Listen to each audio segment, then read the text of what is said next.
ఎన్నో ఏళ్ల నుంచి పేర్చుకుంటూ వస్తున్న జీవితం.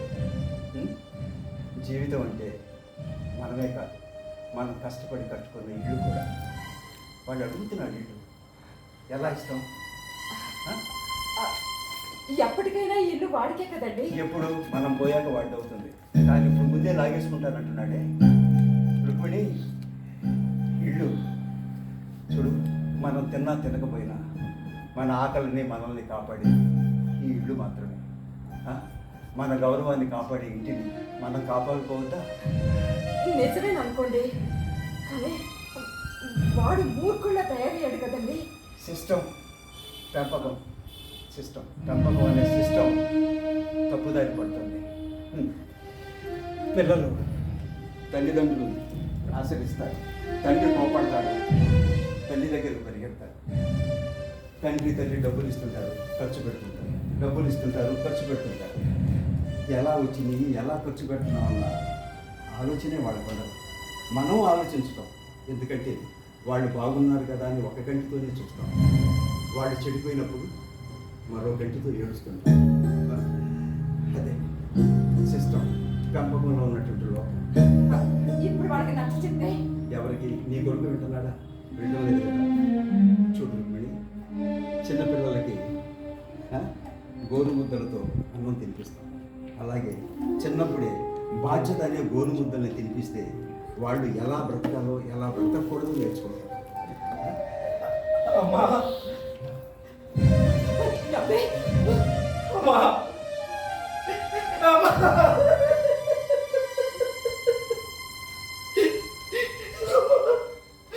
అమ్మా అమ్మా అమ్మా నన్ను క్షమించమ్మా, నన్ను క్షమించమ్మా. ఏంట్రా ఇలా అయిపోయావేంట్రా? ఏమండి, వీడేంటండి ఇలా ఉన్నాడు? ఏమైందిరా? ఉద్యోగం సస్పెండ్ అయ్యి చేతిలో డబ్బులు లేవు, పెళ్ళాం వదిలేసి వెళ్ళిపోయింది, ఇంట్లో ఒంటరిగా మిగిలిపోయాడు. దెబ్బతిన్నప్పుడే కదా నొప్పి తెలుస్తుంది. ఇప్పుడు ఆ నొప్పి వాడికి తెలుస్తుంది. నీకు ఇదంతా నాకు తెలుసు, నాకు చెప్పేవాళ్ళు నాకు చెప్పారు. మరి నాకు చెప్పలేదే? చెప్పితే ఏడుస్తావు కదా. అమ్మా, నాన్న చెప్పింది నిజమమ్మా, అది పెళ్ళం కాదమ్మా, రాక్షసి. అమ్మా, ఇన్నాళ్ళు తాడి పూజ పట్టుకొని తాడి పెట్టుకున్నానమ్మా. దాన్ని నెత్తిని పెట్టించుకున్నందుకు నా నెత్తినే చేయి వేసి నన్ను భస్మం చేసిందమ్మా. నన్ను భస్మం చేసింది.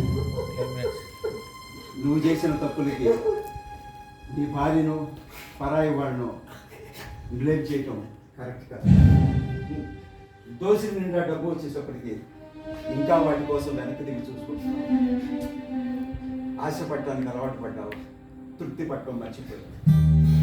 నీ జీవితం నీకు పాఠం చెప్తుంది. నేను తప్పు చేశాను. నువ్వు తప్పు చేయబట్టే కదా ఇక్కడికి వచ్చావు. ఇప్పుడు వాడి భార్య ఆడి జేబు చూసింది, జీతం లేదనుకుంది, వెళ్ళిపోయింది. తల్లివి కదా, వాడి కడుపు చూడు, ఆకలిస్తుంది. అయ్యో రామా, మర్చిపోయాను. రానదా, వచ్చింది కదా, రానదా. అమ్మా, ఆకలిగా లేదమ్మా, ఆకలిగా లేదమ్మా. నేను తీసుకొస్తాను.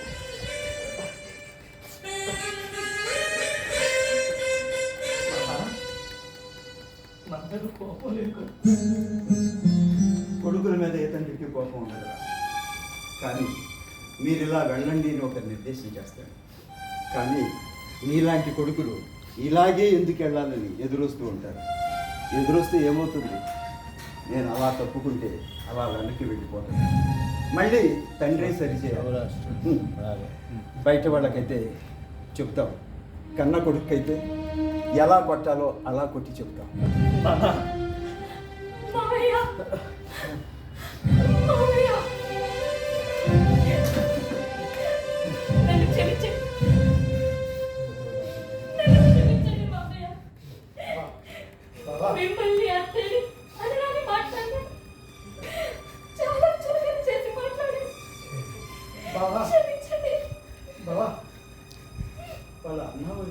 నుంచి వెళ్ళిపోమన్నారు. ఏడుస్తూ నా దగ్గరికి వచ్చింది. అందుకే నేను తీసుకొచ్చాను బాబా. ఏయ్, ఏయ్, లేవే, లే. ఎందుకు వచ్చావు ఇక్కడికి? రా, రా, రా, రా, రా, రా, దూరం పడి. ఏయ్, ఏయ్, నాన్న నీకు తెలియదు నాన్న, అది నాకు నాన్నగా చూపించింది నాన్న. నన్ను తోడు బొమ్మ చేసావు అనుకుంది నాన్న. అది ఇంట్లో ఉంటాను మీరు నా తప్పేది లేదు. నేను చాలా ఉత్తముడేది. నీకు నువ్వు సర్టిఫికెట్ ఇచ్చుకుంటున్నావా? నాన్నే కదా, నాన్నే మాట్లాడుతున్నాను. నీ పెళ్ళాన్ని చెబితే తింటున్నావా? నీ పెళ్ళాన్ని చెబితే ఉద్యోగం చేస్తున్నావా? నీ పెళ్ళాన్ని చెబితే బట్టలు వేసుకుంటున్నావా? నీ పెళ్ళాన్ని చెబితే బ్రతుకుతున్నావంట. నువ్వు ఎలా బ్రతకాలో నీకు తెలియదంట. అట్టగాడిలా పెరిగావు, అట్టగాడిలా పెరిగావు. ఎలా పెరగాలో నీకు తెలియదా? జన్మనిచ్చిన తల్లి, గురువు నేర్పిన జ్ఞానం, వాస్తవాల పరిశీలన, వీటన్నిటికన్నా విలువైనది నా తండ్రి నడక. అసలు ఇంత సమస్య మన ఇంట్లో కారణం. మీరు ఇంట్లో ఉంటానంటారు, నేను వద్దంటాను. మీరు ఇంట్లో తిష్ట వేసి ఉంటానంటారు, నేను వద్దు పొమ్మంటారు. అదే కదా మన ఇంట్లో జరుగుతున్న అసలు సమస్య. బాబా, వాళ్ళ తప్పు వాళ్ళు తెలుసుకున్నారు కదా. ఏమీ జరిగిపోలేదు, జరగాల్సింది కాదు. మేము ఎందుకు వాళ్ళని ఇంట్లోకి రానివ్వద్దు అంటున్నామో వాడికి అర్థం అవ్వాలి కదా. ఈ తండ్రి రాసుకున్న సిద్ధాంతం ఏంటో వాడికి తెలియాలి కదా. రే, నీకు జన్మనిచ్చిన దగ్గర నుంచి మా బతుకుల్ని మార్చుకున్నావురా. మా కంటి మీద నిద్ర లేదు, అలుపు సొలుపులు లేదు, అన్నీ మర్చిపోయాం. రే, పరుగు పరుగు పరుగు, నీ వెనక నీ ముందు పరిగెడుతూనే ఉన్నాం, నీ కోసం పరిగెడుతూనే ఉన్నాం. అలసిపోయావురా, అలసిపోయాం. ఇప్పటికైనా 4 ఏళ్లతో స్థిమితంగా నిలబడి ఇంత ముద్ద తినాలి కదరా.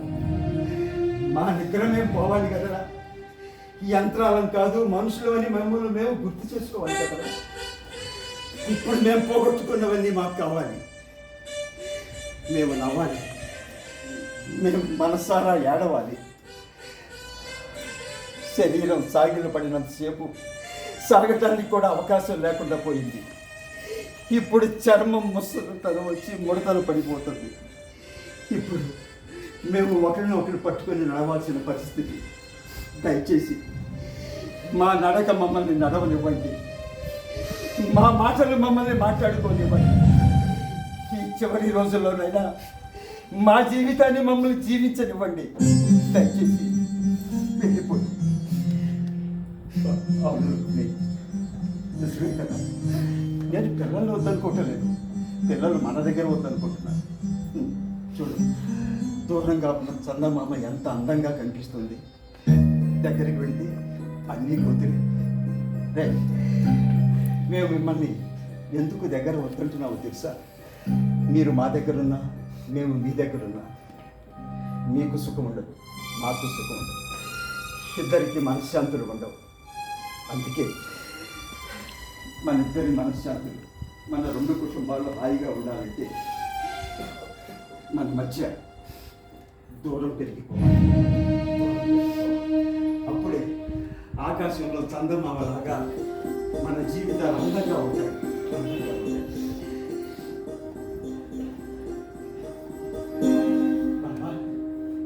జరిగింది ఏదో జరిగిపోయింది. వాళ్ళ తప్పు వాళ్ళు తెలుసుకున్నారు కదా. లేదు, దెబ్బ తిన్నప్పుడే మరో 4 దెబ్బలు పడాలి. లేకపోతే మొదటి దెబ్బకి అయ్యో పాపం అంటే మళ్ళీ పాత అలవాట్లు పైకి లేస్తాయి. ఏమా కొడలా? మీ అన్నయ్య మీ వదిన నేను ఇంట్లోంచి వెళ్ళిపోమన్నారు. సంసారం వదిలేసిన ఆడదాన్ని ఏ సంసారంలోకి రానివ్వదమ్మా. అమ్మా, మనం అప్పుడప్పుడు కొన్ని పదాలు మాట్లాడుతూ ఉంటాం. అక్కడ, అప్పుడు, అది, అలా అని. ఆ పక్కన ఒక్కసారి మా చేర్చి చూడు.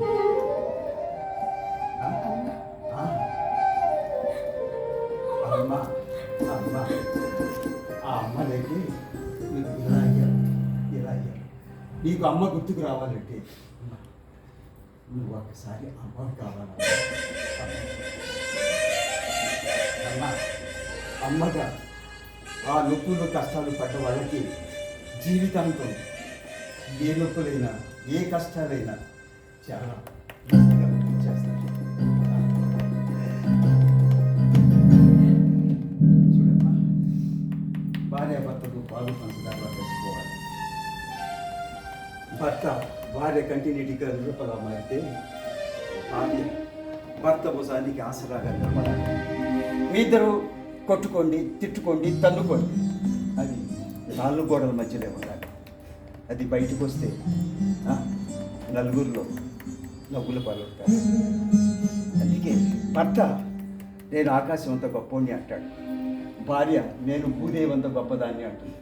కానీ ఆకాశం భూదేవి ఎప్పుడు ఎక్కడా కలవు. కానీ మీరు అలాగే కలవకుండా ఉంటారా?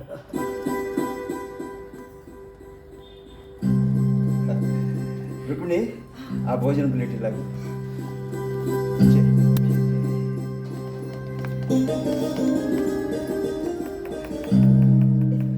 తీసుకోండి, తీసుకోండి, తినండి. 4 ముద్దలు పంచుకోండి. మీరు ఇప్పుడు తింటున్నది అన్నం ముద్దలు కాదు, ఆప్యాయత, అనురాగాలు. మీకు ఇప్పుడు అవి కావాలి. తినండి, తినండి.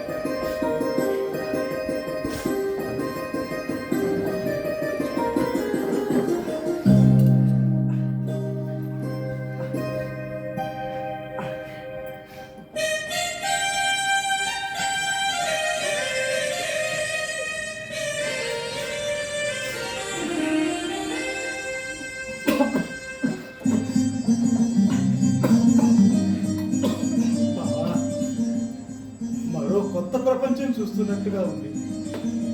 అవునండి, ఏదో అయింది అనుకుంటే ఇంకేదో జరిగింది. ఇప్పుడు చెప్పు గౌరీ, వాళ్ళ మధ్యకు మేము వెళ్ళడం అవసరమా? లేదు బాబా, వాళ్ళ జీవితాలకు మనం వెళ్ళటం మంచి పద్ధతి కాదు. వాళ్ళ బతుకులు వాళ్ళవే.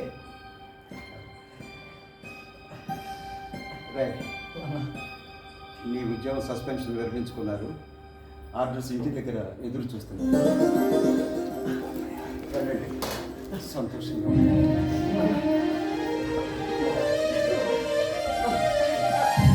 చల్లగా ఉండండి.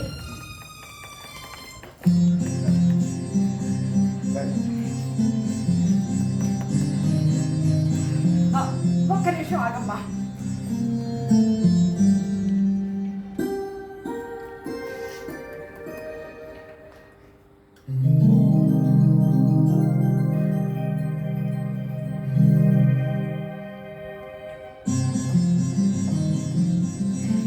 పండగలకి పబ్బాలకి మీరు అప్పుడప్పుడు వస్తూ పోతూ ఉండండి.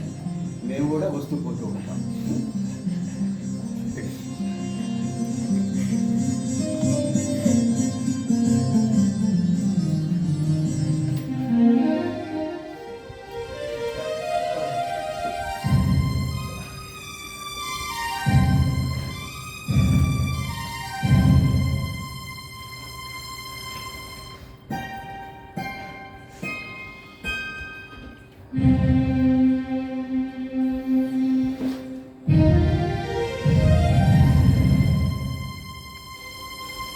ప్రతి మనిషి తన జీవితాన్ని ఎలా బ్రతకాలో తనను నిర్వర్తించుకోవాలి. మహాత్మా గాంధీ అయినా, మదర్ తెరిసా అయినా వాళ్ళు ఎలా బ్రతకాలో తమ జీవితాన్ని తమ మస్తిష్కాల్లో రాసుకొని సంతకం చేసుకున్నారు. నేను నా జీవితం ఇలాగే గడపాలనుకున్నాను, ఇలాగే నాకు డిజైన్ చేసుకున్నాను, ఇలాగే నా మస్తిష్కంలో డిజైన్ చేసుకొని నా సంతకం నేను చేసుకున్నాను. ఎస్, నా సంతకం. ఇది నా సంతకం, ఇది నా సంతకం, ఇది నా సంతకం. ఇది అతని సంతకం.